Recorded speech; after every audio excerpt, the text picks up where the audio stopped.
안녕하세요. 네체 자라투스트라를 이렇게 말했다.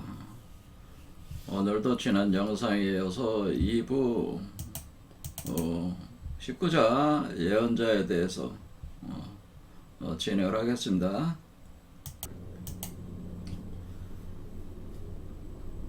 여기서 예언자는 조만간 허무주의 닐리즘이 도래를 할 것을 예언을 하는데, 허무주의라고 하는 것은 삶이 공허하고 무의미하니까 무가치한 것이죠.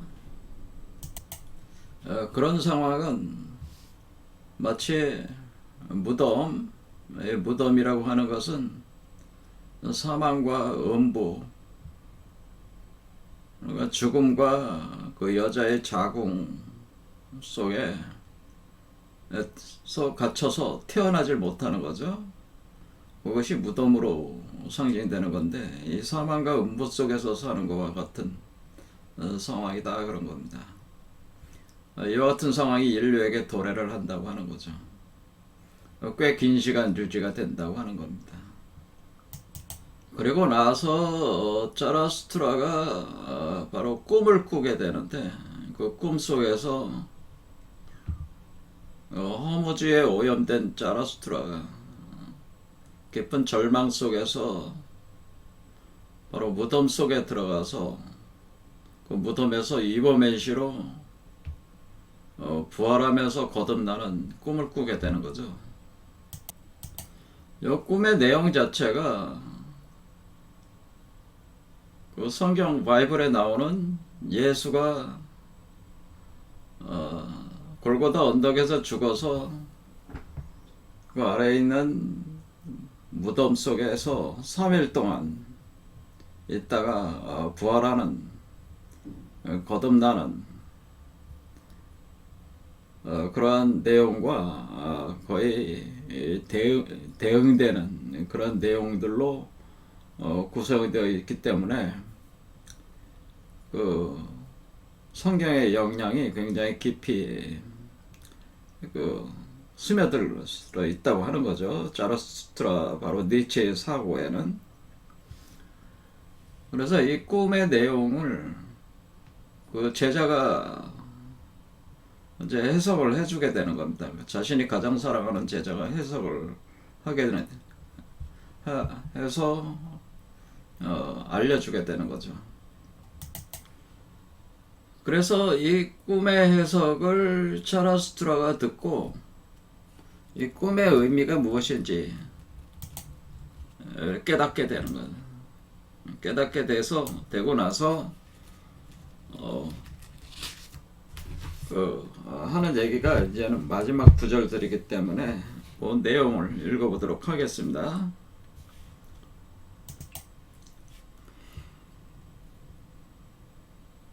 제자들이 그를 부축해 일으켜 세우자. 보라, 그때 그의 눈이 단번에 변했다나. 그 사이 무슨 일이 일어났는지를 남김없이 파악한 것이다. 그러니까 제자의 꿈의 해석을 듣고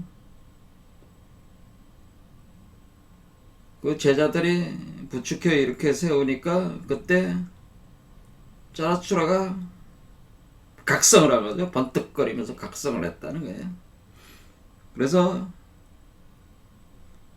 요 사이에, 그러니까 자기가 잠들어서 꿈을 꿔서 다시 깨어나는 요 사이에 무슨 일이 일어났는가를 파악을 했다고 하는 거예요. 이때 이 꿈의 해석을 듣고 나서 자기가 요 꿈속에서 자기가 했던 어떤 그런 것에 대해서 자식이 스스로 그것이 무엇인지에 대해서 정확하게 남김없이 파악을 하게 된다네요. 이 말씀은 제자가 꿈을 해석해 주는 거가 전부가 아니고, 제자가 꿈을 해석해 주는 거를 토대로 실마리를 삼아서 이 꿈의 해석을 실마리로 삼아서 이제 깨어나는 거죠. 깨어나면서 삼아서 결국에는 그 꿈이 무엇을 의미하는지 의미를 남김없이 파악을 했다. 그런 겁니다. 단번에 변했다. 이런 겁니다. 그런데 파악을 하고 나니까 자라투스트라가 이제 본래로 돌아오게 된 거죠. 그러니까 우리가 허무주에 오염되어 있던 자라투스트라가 다시 본래의 그 자라투스트라로 돌아오게 된 겁니다. 그러니까 오염의 독을 해소를 시켰다고 하는 거죠. 오염된 독을, 그러니까 허무주의에 의해서 이렇게 오염된 독을 해독했다는 거예요. 해독하여 본래로 돌아온다. 뭐 이런 겁니다. 이렇다고 보면 됩니다. 그러니까 허무주의를 벗어났다 그런 얘기죠. 그래서 본래 자신의 위험 있는 모습을 회복하게 된 거죠. 교사로서 제자들이 지금 둘러싸고 있잖아요. 그래서 교사로서 자신의 위험 있는 모습을 회복을 했다는 거예요. 그래서 자라투스트라는 수염을 딱 쓰다듬으면서 힘찬 목소리로 얘기를 한다는 거예요. 좋다! 이런 일도 다 한때다! 이렇게 얘기를 했다. 이런 일도 다 한때다. 좋다! 이런 일도 다 한때다. 그 이런 일이라는 게 뭐냐라는 거지. 예, 자, 그래서 우리는 여기서 이런 일도 다 한때다라고 할 때 이런 일이라고 하는 것은 꿈의 내용이 꿈의 내용을 얘기하는 거죠. 꿈의 내용에서 내용이 의미하는 일이라는 거예요. 꿈의 내용이 의미하는 이런 일이 다 한때, 이것도 한때다라고 하는 거예요. 그렇게 하면서 그러니 내 제자들이여 멋진 만찬을 열자. 이렇게 갑자기 만찬을 열자는 소리를 하게 돼. 멋진 만찬을 열자. 그래서 멋진 이런 일도 다 한때니까 멋진 만찬을 열자. 이렇게 제자들에게 이제는 얘기를 하는 거죠. 제안을 하는 거죠. 즉시 시작하자. 바로 지금 시작하자. 그렇게 나는 고약한 꿈을 보상하련다. 예. 고약한 꿈을 보상하는 거죠. 멋진 만찬을 여는 것이 고약한 이 꿈 자체가 고약하다는 얘기죠. 꿈을 보상하는 행위라고 하는 겁니다. 이 만찬 행위 자체가 그렇다고 하는 거. 그래서 저 예언자도, 그러니까 허무주의, 니힐리즘의 도래를 노래했던 저 예언자도 내 곁에서 먹고 마셔야 한다. 진정 나는 그에게 그가 익사할 수 있는 바다를 보여주겠다. 이 문구는 뭐냐면은 앞에 써있는 내용이 있잖아요. 뭐냐면은 우리는 모두 바싹 말라버렸다. 불덩이가 우리 위로 떨어지면 우리는 제가 그러하듯 먼지를 내며 흩날린다. 그렇다 우리는 불덩이마저 지치게 만들었다. 그러니까 우리 속에 불덩이들이 쏟아져 내려서 우리를 바싹 마르게 하면서 우리를 죄로 불태운다고 하는 거죠. 그런데 이 죄의 버금가는 물로 이것을 식혀야 된단 말이야. 근데 그 물이 없어. 물조차도 말라버렸어. 그래서 우리의 모든 샘은 바닥을 드러내었고 바다마저 뒤로 물러섰다. 모든 땅은 갈라지려 하지만, 그러니까 이렇게 가뭄이 들어서 불덩이에서 뜨겁게 타오르면서 땅도 갈라지려 하지만 심연은 삼키려들지 않는다. 심연이라는 게 깊은 바다를 얘기하는 거예요. 깊은 바다가 삼키려들지 않는다. 그러니까 물과 불이 합해질 않는 상황이죠. 이게 황무지와 같은 거지. 물과 불이 합해야 되는데 합해진 않고 황무지와 같아. 사막과 같다는 거죠. 아, 익사할 정도로 깊은 바다가 어디에 남아있는가, 이런 구절이 있었잖아요. 이 구절을 그대로 내용이 여기 있는 거죠. 나는 그에게 그가 익사할 수 있는 바다를 보여주겠다. 자기가 보여주겠다고 하는 겁니다. 익사할 수 있는 바다. 이렇게 우리의 탄식이 얕은 늪을 너머로 울려 퍼진다. 이런 식으로 그 얕은 탄식, 얕은 늪들, 그러니까 물이 말라버린 완전히 그런 상태, 그런 상태에 우리는 너무 지쳐버려서 죽지도 못하는 상태. 이제 우리는 껴있는 채로 계속 살아가고 있다. 무덤 속에서 하는 요렇게 그 물이 없는 상태, 물이 없는데 뜨거운 불길이 타오르면서 우리를 바짝바짝바짝 말게 하면서 우리를 재로 만들면서 우리의 삶을 황무지로 만드는, 거기에 뭐가 있다는 게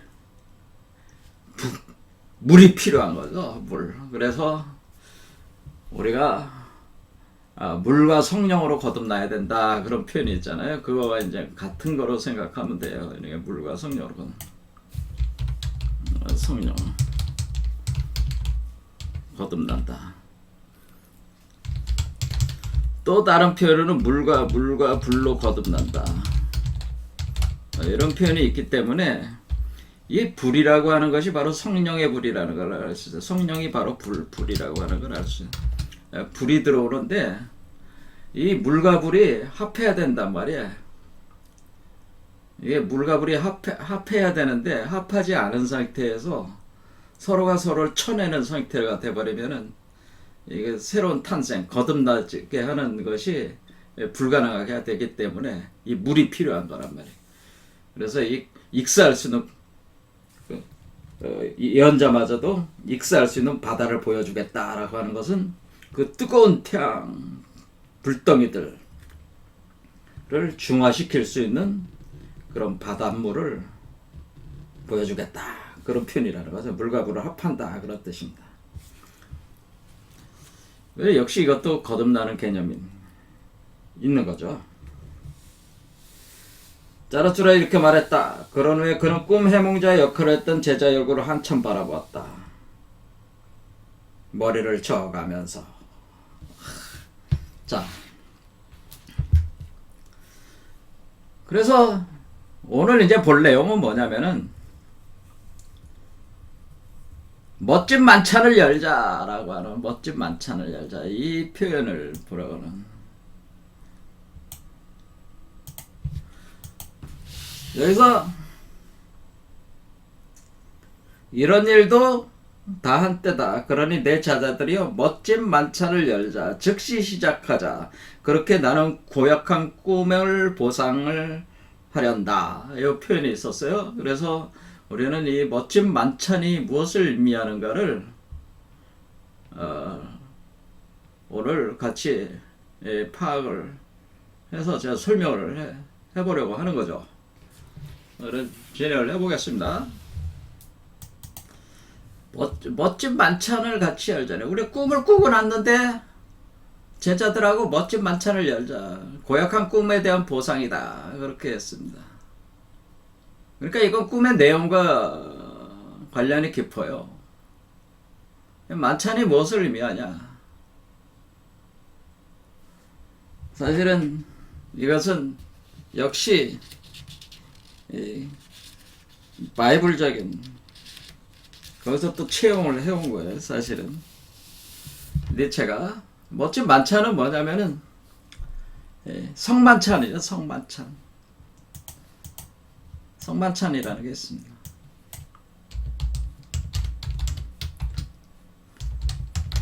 성만찬이라는 말을 많이 쓰니까 성만찬, 이렇게 성만찬.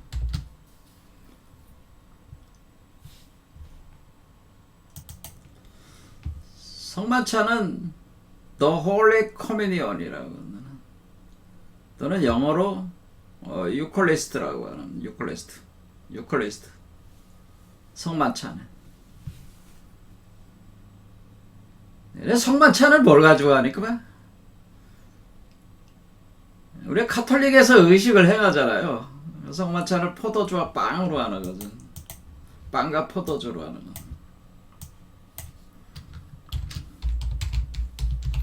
빵과 포도주를 가지고 성만찬을 합니다.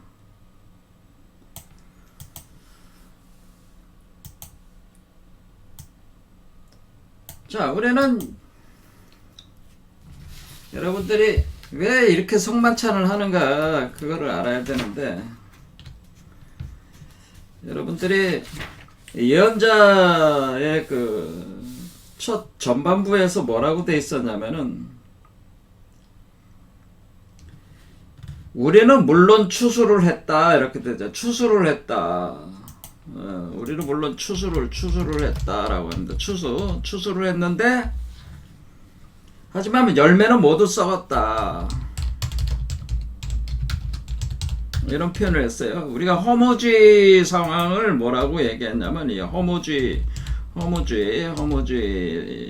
허무주의적 상황을 어떤 식으로 비유를 하는 거냐면은, 추수를 했는데 열매는 모두 썩어버렸어요. 모두 썩었으니까 이게 뭐가 되는 거예요? 그러니까 우리가 예수가 그러잖아요. 요한복음에서 보라,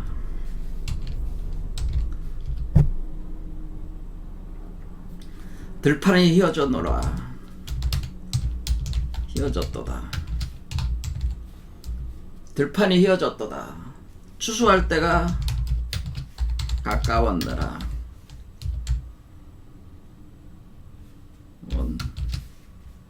원느니라. 가까웠다. 추수할 때가 가까워졌느니라.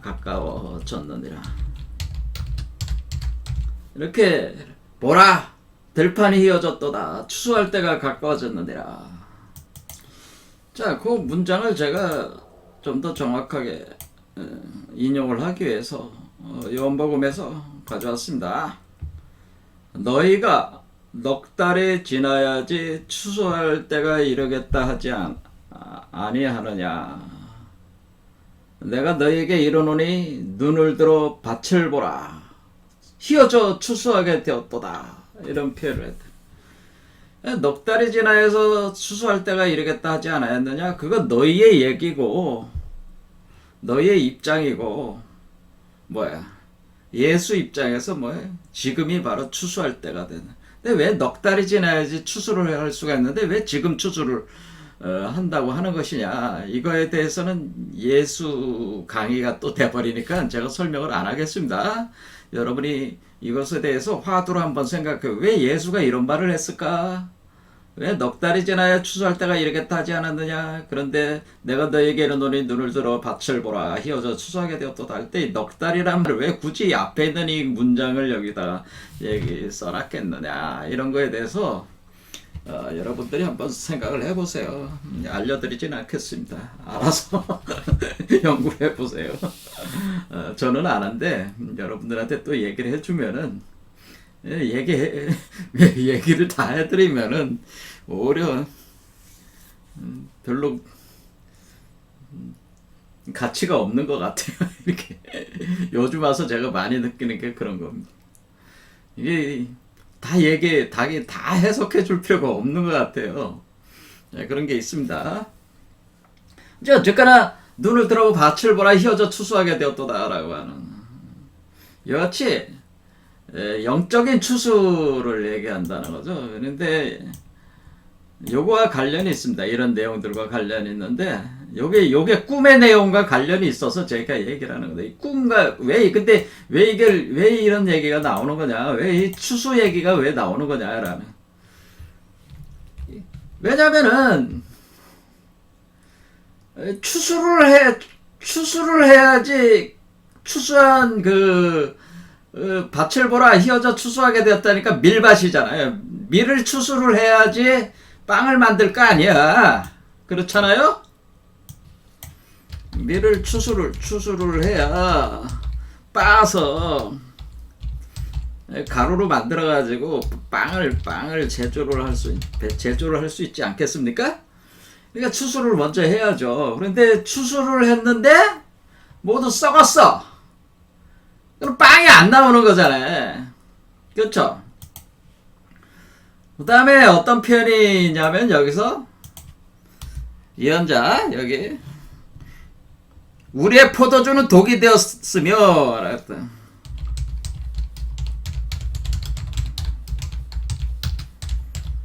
그 뒤에 문장이 그렇게 나오잖아요. 그때 밀을 추수해야지 빠서 빵을 제조하고 포도를 추수해서 포도주를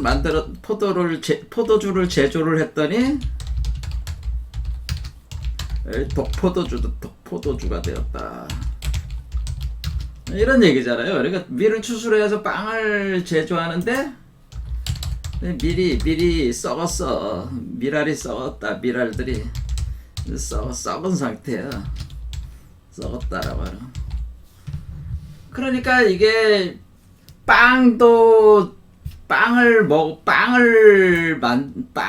만들 수도 없고 먹을 빵도 없고 뭐야. 마셔야 할 포도주는 독포도주라 마실 수가 없다.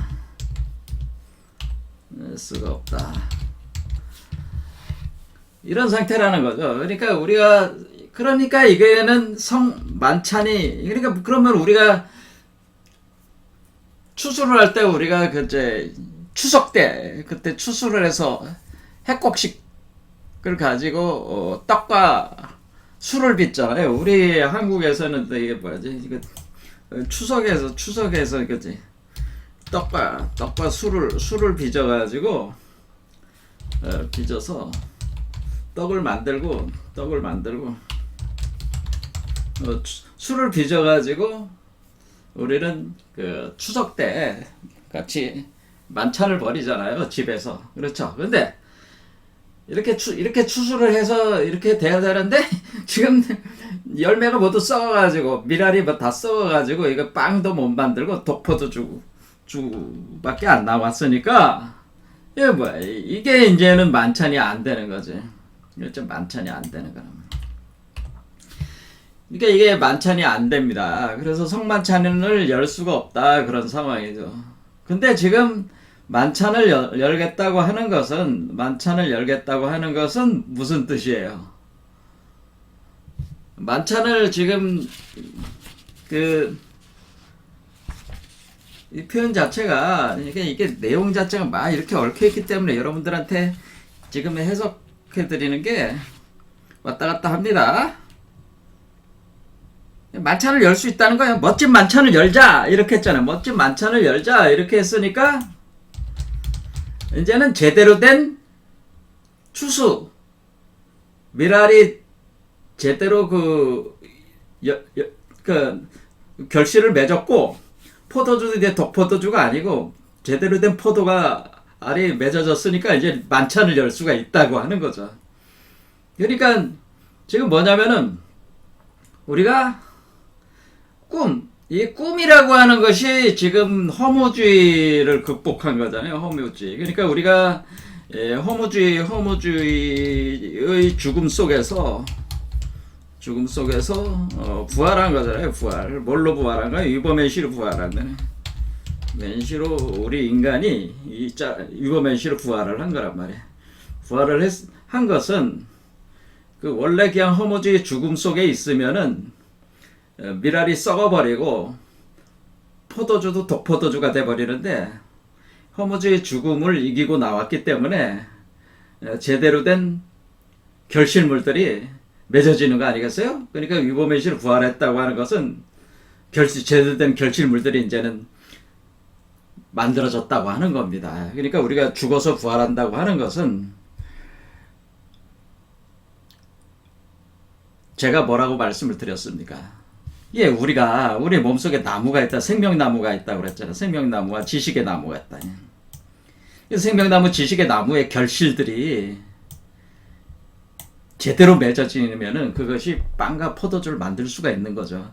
결실을 맺는다는 것이 바로 우리 안에 기독적으로는 그리스도의 씨앗이 심어져 가지고 그리스도가 육화되는 것이 그것이 열매를 맺는 거고, 니체의 이 위버맨시는 자라투스트라 입장에서는 자라투스트라의 씨앗이 심어져가지고 자라투스트라의 그 씨앗이 유보메시 씨앗이란 말이야. 그 씨앗이 있으면 유보메시로 열매를 맺어주면은 그게 이제는 제주도는 결실을 맺는 거죠. 이 과정이 뭐예요? 허무주의 극복 과정이라고 하는 거죠. 그러니까 우리가 그리스도가 된다거나 유보메시가 된다고 하는 것은 허무주의를 극복하는 과정이다라고 하는 겁니다. 그러면은 허무주의가 극복이 안 됐을 때 우리가 얻게 되는 그 독포도주와 그렇죠? 그 썩은 빵 대신에 우리는 썩지 않는 빵 그리고 참된 포도주, 생명의 포도주를 마실 수가 있는 거죠. 이제 그렇게 이제는 얘기가 되는 거잖아요. 그러니까 지금 이 꿈이라고 하는 것이 허무주의 죽음에서 유보메시를 부활하는 내용이 뭐라는 거예요? 그 허무주의 죽음에서 유보메시 부활하는 내용이 꿈의 내용이라는 겁니다. 이게 꿈의 내용이 바로 그 내용이나. 바로 그거란 말이에요. 자, 그래서 그러면 우리가 제자들도 그럼 제자들이 지금 둘러싸고 있잖아요. 이 자라투스트라를 둘러싸고 있어. 그러면은 자라투스트라가 지금 멋진 만찬을 열자라고 했다고 하는 것은 제자들이 결실을 맺었다고 하는 거죠. 제자들이. 그러니까 원래 그 자라투스트라는 유보메시를 구현한 사람이잖아요. 존재잖아요. 그러니까 이미 결실이 있는 사람이죠. 그러니까 자라투스트라는 원래 결실이 있는 사람이야. 그렇죠. 자라투스트라는 유보메시를 분만한 자로서 빵과 포도주가 있는 사람이죠. 있는 존재다. 그러니까 빵과 포도주, 제대로 된 빵과 제대로 된 포도주를 보유하고 있는 사람이란 말이에요. 이미 결실을 얻은 사람이잖아. 자라투스트라는. 그렇죠. 그런데 지금 제자들은 그러지 못했잖아요. 그럼 제자들이 지금 허무주의 속에 있다. 이렇게 보면은 자라투스트라가 제자들 속으로 들어갔다. 그러면 제자들과 하나가 돼서 제자들이 허무주의를 극복할 수 있게 도와줬다라고 하는 겁니다. 사실 이 꿈의 내용은 자라투스트라가 제자들의 허무주의를 극복해주는 내용이에요. 사실은 여러분이 이걸 잘 아셔야 됩니다. 이 꿈의 내용의 본질은 뭐냐면은 자라투스트라가 자신의 허무주의를 극복하는 것이 아니고 자라투스트라가 제자들과 합해서 제자들의 허무주의 속으로 들어가서 제자가 허무주의를 극복할 수 있게 지원해주는 것이 사실 이 꿈의 내용이라고 하는 거죠. 꿈의 내용은 뭐냐면은 이걸 잘 알아야 된다는 거예요. 자라투스트라가 제자들 속으로 융입해 들어간다네. 들어가는 거야. 제자들 속으로 들어간다. 제자들 속으로 들어가. 자라투스트라가 제자들 속으로 들어가서 제자들과 하나가 된다라고 하면 들어간다. 첫 번째는 들어가서 제자들과 하나가 된다. 그래서 제자들과 자라투스트라 제자가 하나가 돼. 한 몸이 되는 거죠. 하나처럼 되는 거야. 하나가 돼가지고 제자들이 결실을 맺을 수 있게 지원한다고 하는 겁니다. 지원. 그것을 도와준다고 하는 도와준다. 이것이 이렇게 도와주는 걸 우리가 보혜사 성령이라고 하는 겁니다. 그러니까 지금 제 말씀은 자라투스트라가 지금 이 꿈의 내용은 뭐냐면은 자라투스트라가 제자들에게 보혜사 성령의 역할을 해주고 있는 거예요. 그 내용이 사실 꿈의 내용이에요. 이걸 정확하게 세밀하게 잘 파악할 수 있어야 돼요. 그러니까 자라투스트라가 제자들이 결실을 맺을 수 있게 보혜사 성령으로 들어갔습니다. 그래서 우리가 앞에 예언자 장 앞에 큰 사건들에 대하여서 제가 그림자라는 표현을 제가 홀로그램으로 표현했잖아요. 그러니까 그럴 때 보혜사 성령이 홀로그램으로 제자들 속으로 융입해 들어가는 거예요. 그래서 도와주는 거예요. 제자들이 결실을 맺을 수 있게 도와줬어. 그러면 결실을 맺을 수 있게 도와준다는 건 제자들의 허무주의를 제자들이 허무주의 무덤을 통해서 위범의 시로 각자의 위범의 시를 수태분만할 수 있게 도와준다고 하는 겁니다. 제자들 속으로 들어가서 도와준다고 하는 겁니다. 이게 영적인 결합입니다. 그러니까 짜라수라는 스승이고 제자들이 있습니다. 그런데 짜라수라는 자신이 이미 영생의 열매들을, 이미 생명의 열매들을 가지고 있는 존재가 바로 짜라수라입니다. 하지만 제자들은 생명의 열매를 맺질 못했고 아직까지 허무주의 속에 있다. 허무주의 무덤 속에 있다. 그런 제자들 속으로, 제자들의 허무주의 속으로 짜라수트라의 성령이 들어가게 되는 겁니다. 그것이 홀로그램식으로 들어가게 돼. 그리고 융입해 들어가서 제자와 하나가 됩니다. 그래서 제자들이 각자의 위범의식을 수태분만할 수 있게 도와줍니다. 그것이 보혜사 성령이라고 하는 겁니다. 짜라수라 자체가 보혜사 성령이다라고 하는 겁니다. 그래서 제자들이 허무주의를 극복하고 그들도 자신과 같은 존재가 될 수 있게끔 도와준다고 하는 겁니다. 2000년 전에 예수가 한 일이 바로 이런 일이었다고 하는 거고, 니체가 이걸 정확히 파악을 했기 때문에 니체가 짜라수트라의 입을 빌려가지고 2000년 전에 예수가 했던 일이 그대로 짜라수트라도 한다고 하는 내용이 예언자에 있는 내용이 꿈의 내용이라는 거죠. 제가 지금 이렇게 설명을 했는데 이걸 알아들으시는 분들도 있고 못 알아들으시는 분들도 있어요.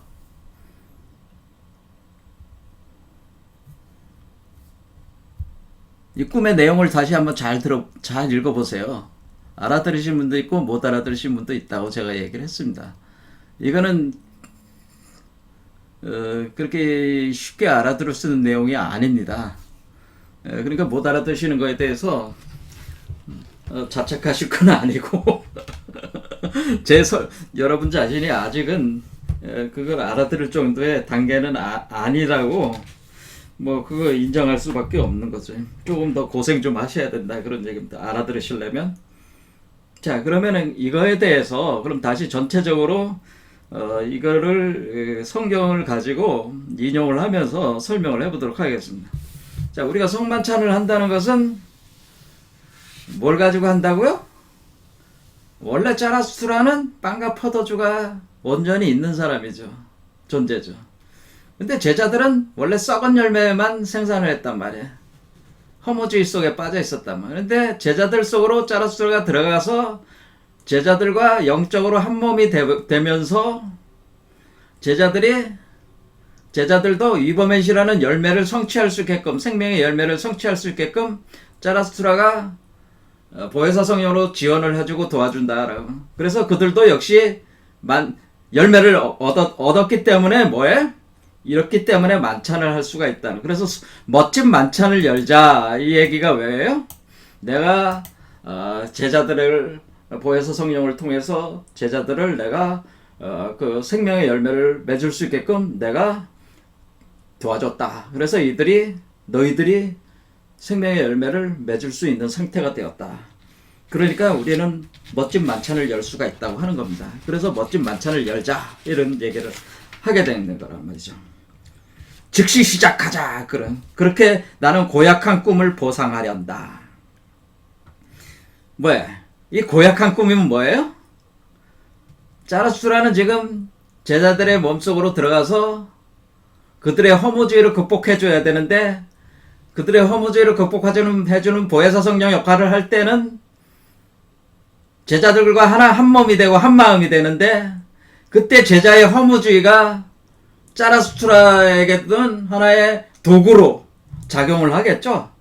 원래 짜라수트라는 유보메시를 분만한 자로서 빵과 포도주를 가지고 있는 자지만은 이런 제자가 한 몸이 돼서 제자들을 병을 치유를 할 때, 그러니까 이 죽을 수밖에 없는 그 절망이라는 병을 치료해 줄 때, 그때 순간적으로 제자의 그런 질병에 중독이 된단 말이야. 짜라수트라도 보혜사 성령이 오염이 된단 말이에요. 제 말씀은 그 오염이 되는 거를 정화시켰다고 하는 겁니다. 정화시키는 것이 그것이 무덤에서 벗어나는 과정이다 그런 얘기입니다. 그러니까 고약한 꿈인 거죠. 왜냐면은 가령 내가 예수라는 사람이 이런 얘기가 있죠. 예수가 이렇게 가는데 어떤 여자가 병에 걸려가지고 예수의 바지가랑이에 그걸 탁 잡았잖아요. 그러니까 예수의 몸에서 에너지가 쫙 빠져나갔잖아요. 딱 뒤돌아보니까 그 여자가 자기 바지가랑이를 잡고 있잖아요. 그래서 네 믿음이 너를 구하여나였노라 이런 표현을 했잖아요. 이와 같이 그 스승이 되는 그 짜라수트라는 제자가 되는 이 여성처럼 이런 존재들, 허무지적 고통 속에서 그 낳고자 몸부림치는 사람들이 연결이 될 때는 그 성령의 에너지가 그 오염이 돼가지고 그것을 극복하기 위한 에너지가 빠져나간단 말이야. 빠져나가서 그것을 극복하는데 사용되는 에너지가 다시 생산을 해야만 되는 그런 상황에 이제는 그걸 처하게 된단 말이야. 그러니까 그것을 또 이제 또 극복을 하는 거죠. 이겨 나가야 되는 거죠. 바로 이와 같이 이런 거를 더 정확히 얘기하자면 이런 걸 대속이라고 사실은 하는 겁니다. 대속. 그러니까 상대방의 고통을 대신 감당이 되는 거라는 거죠. 이게 이 과정 자체가 지금 하고 있는 이 과정 자체가 대속행위나 비슷한 겁니다. 이렇게 한 몸이 됐다고 하는 것은 그 사람의 고통이 곧 내 고통이 되는 거기 때문에 그 사람의 고통을 치유하기 위해서 내가 그만한 고통을 대가로 치러야 됩니다. 그 사람을 고통을 덜어주기 위해서 내가 그 고통을, 그러니까 짜라스투라가 자기 제자가 고통이 100인데 고통을 50으로 줄이고 싶어. 그러면 50을 제자가 감당을 안 해주면은 짜라투라가 그걸 감당을 해주겠다고 생각한다면 짜라투라는 50이라는 고통을 대신 감당을 해줘야 된다고 하는 얘기입니다. 그러니까 이것이 대속이라고 하는 겁니다. 본래. 그런데 이거는 연결된 사람들, 이렇게 스승과 제자 간의 이 연결된 상태에서는 영적인 스승들은 이런 부분들을 감당을 해야 되는 거예요. 그런 개념이에요. 그리고 이게 한 몸이 되는 거예요. 그러니까 한 나무 한 몸이 되는 거예요. 제자와 스승이 한 나무 한 몸이 돼 버렸기 때문에 제자의 고통이 스승의 고통이 전이가 될 수가 있는 거란 말이에요. 이거를 고약한 꿈이 되는 거예요. 그러니까 제자들의 허무주의가 짜라수트라의 허무주의가 될 수밖에 없고, 또 짜라수트라는 그 허무주의를 또 극복을 해야 되는 거예요. 그걸 감당을 해야 된다고 하는 거죠. 그래서 고약한 꿈이라고 하는 겁니다. 하지만 그런 과정을 통해 가지고 제자가 그런 것을 하나의 자신의 변화의 하나의 터닝 포인트로 삼아 가지고 자기가 스스로 자발적으로 허무주의를 극복해야 되겠다 하는 것을 해가지고 이겨나가서 결실을 얻는다면은 충분히 그렇게 할 만한 가치가 있는 거죠. 근데 문제는 짜라수라가 아무리 위대한 스승이라도 제자가 자기가 빼먹고 계속 빼먹는 놈들도 있어. 무슨 말인지 아시겠어요? 그러니까 이놈이 100이라는 그 절망감을 가지고 있으면 내가 한 50을 감당을 해줬어, 저 스승이. 근데 이놈이 정신을 안 차리고 또 오염이 돼서 왔어, 또 100으로. 또 50을 또 처리해줘? 이게 한도 끝도 없이 이렇게 해줄 수는 없는 거란 말이에요. 그렇겠죠? 이런 사람은 뭐야? 이런 사람은 우리가 나무로 볼 때는 포도나무의 썩은 가지야, 이런 가지들이. 연결된 가지인데, 연결된 가지, 제자로 연결된 가지 중에 계속 중독이 돼서 오는 놈들이 있단 말이에요. 썩은 열매만 맺는 놈들이 있어, 계속. 그런 놈들은 가지를 쳐낼 수밖에 없는 거라는 거죠. 그런 것이 이제는 성경의 그 논리가 포도나무 논리란 말이에요. 포도나무처럼, 포도나무 가지로 다 달렸는데, 여기 이제 그 내용이에요. 나는 참 포도나무요, 내 아버지는 농부다. 요한복음 15장에. 물은 내게 붙어있는 열매를 맺지 아니하는 가지는 아버지께서 그것을 제거해 버리시고, 물은 열매를 맺는 가지는 더 열매를 맺게 하려 하여 그것을 깨끗하게 하시느니라. 너희는 내가 일러준 말로 이미 깨끗하여졌으니, 누가 왜 깨끗해졌어요? 이 경우는 예수의 제자들을 죄를 감당을 해줬기 때문에 그런 거란 말이야. 그렇죠? 정화를 해줬단 말이야. 그러니까 여기서 또 열매 맺지 아니하는 가지가 되지 말고, 그러니까 썩은 가지가 되지 썩은 열매를 맺는 놈이 되지 말고 내 안에 거하라. 나도 너희 안에 거하리라. 그러니까 네가 내 안에 있고 내가 너희 안에 거하면은, 가지가 포도나무에 붙어있지 아니하면 스스로 열매를 맺을 수 없음 같이 너희도 내 안에 있지 않으면 그러하니라. 그러니까 계속 그 스승과 연결이 돼가지고 있어야 되는데, 그 생명이 유지가 되면서 썩지 않은 열매를 맺어야 되는데, 이놈아는 한번 따먹고 한번 정화된 뒤에 썩은 놈들은 어때요? 다시 끊고 지멋대로 한단 말이야. 또 썩어서 와, 또 붙어. 잘라버려야, 그래, 잘라버려야 된다, 이게 그런 거죠. 제거해버려야 된다, 이게 그런 것들은. 이런 얘기입니다, 이 내용이. 그러니까 이렇게 계속 그 생명의 열매를 맺는 제자들은 계속 어떤 거예요? 그 스승과 계속 연결이 돼가지고, 스승과 같이 이렇게 가는 사람들이고, 한번 이렇게 스승으로 모시는 척 하면서 빨아먹는 놈들이 있는데, 그런 놈들은 그때 맛을 쫙 빨아먹고 또 가서 엉뚱한 짓 하고 다니는 거지, 또. 그렇죠? 하다가 또 와가지고 또 붙어가지고 또 쫙 빨아먹으려고 한단 말이야. 그러면 그런 놈들은 어때? 가차없이 가지를 잘라버린다, 그런 얘기입니다. 나는 포도나무요, 너희는 가지라. 그러니 내 안에 내가 그가 아니까, 나는 포도나무요, 너희는 가지다. 그가 내 안에, 내가 그 안에 거하면, 그러니까 내가 제자가 내 안에, 내가 너 안에 거하면 사람이 열매를 많이 맺나니 나를 떠나서는 너희가 아무것도 할 수 없음이라. 사람이 내 안에 거하지 아니하면 가지처럼 밖에 버려져 마르나니 사람들이 그것을 모아다가 불에 던져 사르느니라. 그러니까 가지를 잘라버린다는 거죠. 잘라버리면은 그다 불에다가 던져버려. 불 속에 던지는, 불의 고통을 당한다는 이 앞에 그 내용이 나와 있잖아요. 그렇죠? 이와 같이 지금 자라스투라가 지금 꿈의 내용의 핵심이 뭔지 이해를 하셨습니까? 그러니까 자라스투라는 이 꿈의 내용이 의미하는 바는 결국 자라스투라가 제자들의 허무주의를 감당해주는 과정을 설명한 것이 꿈의 내용이라고 하는 거죠, 사실은. 그래서 제자 속에 있는 허무주의를 몰아내는 과정을, 그리고 제자들이 죽음에서 위범의 시로 수태분만해서 부활하는 과정을 도와주는 보혜사 성령의 그 메커니즘을 설명한 것이 사실은 이 꿈의 내용이라고 하는 거란 말이죠. 자, 그래서 우리는 제자와 위범의 시간, 그러니까 자라스투르 간에 이렇게 한 나무, 하나의 포도나무들로 다 연결이 돼 있어야 된다. 연결이 돼 있다고 하는 거죠. 그러니까 뭐야? 그러니까 모든 가지에 연결돼 있는 제자들은 다 가지의 그 생명의 열매들을 맺으니까, 포도도 참된 포도, 참포도나무 열매를 맺으니까 독이 없는 포도주가 나오는 거고, 밀알은 뭐야?